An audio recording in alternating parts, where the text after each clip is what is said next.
هستی. البته منظورمون صلح با هستی این کتاب مبینه دیگه، درسته؟ کتاب مبین یه حرفی میزنه، ما چیکار میکنیم؟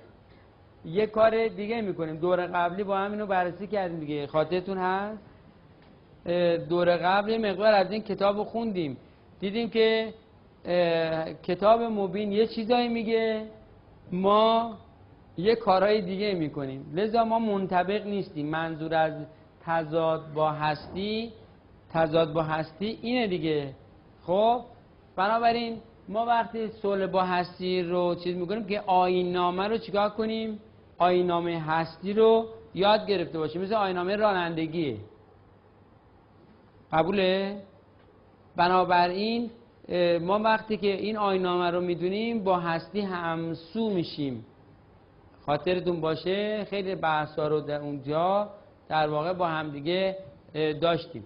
خب و این بر صلح با خود و صلح با دیگران. حالا از نظر ما اینجوری تعریف میکنیم که ما صلح با خدا به سادگی رخ میدیم، یعنی میریم در او حل میشیم، باش کاملا به صلح میرسیم. نمیدونم 4 تا مطلبه، یکی جهان موازی چی اینا رو که بدونیم، صلح به اصطلاح عدالتش جا میفته برامون، حکمتش جا میفته، تضاد چی میشه؟ حل میشه. و صلح با خدا آسون ترین بخش در عرفانه، یعنی عرفانی که ما میگیم. و البته آسون ترین بخش توی این بحث مصالحه و عمل الصالحات صلح با خداست. خیلی ساده و راحت انجام میشه. ما میبینیم که با خدا به صلح رسیدیم و مشکل ترین و پیچیده ترینش صلح با دیگرانه. بنابراین ما میتونیم بریم با در خدا محو بشیم، به فنا برسیم، در او حل بشیم، ولی وقتی رفتیم و با او به صلح رسیدیم میگه چرا تنها اومدین؟ شما فقط خواستی خودتو نجات بدی.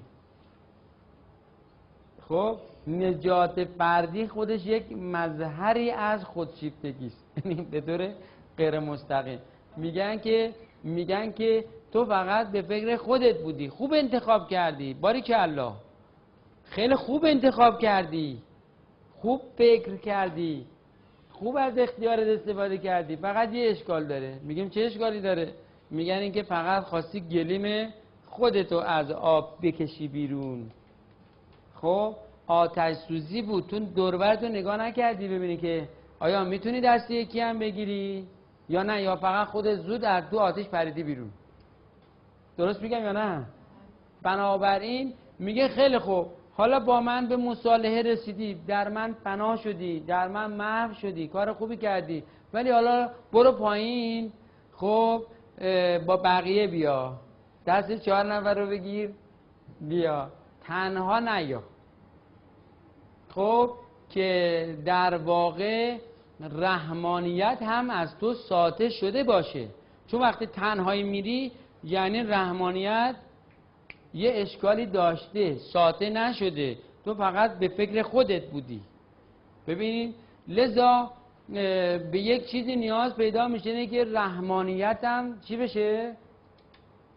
پرتو افشانه بشه و ساطع بشه. وقتی رحمانیت از ما ساطع شد مجبور میشیم دستی نمیگیریم، دست اونم بگیریم، خودمون عقب موندیم، به هوای دیگران نمیتونیم بریم، ولی خب عوضش با یک کیفیت بالاتر میریم. اگه نیم قدم هم بریم دیگه بهمون نمیگن که تو فقط خواستی خودتو نجات بدی، تو فقط خواستی در واقع گلیم خودتو عذاب بکشی بیرون، تو فقط دستت رو کلاه خودت گذاشتی. یکی از فرقایی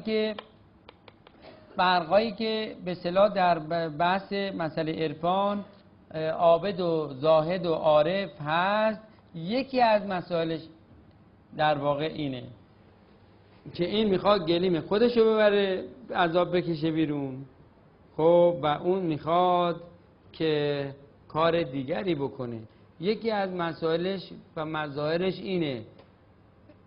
خب این فنای فلا، فنای فلخلق، یعنی حالا از نظر ماها این تعریف ها یه خورده با هم ممکنه تفاوتایی داشته باشه. فنای فلخلق بعد از فنای فلاست.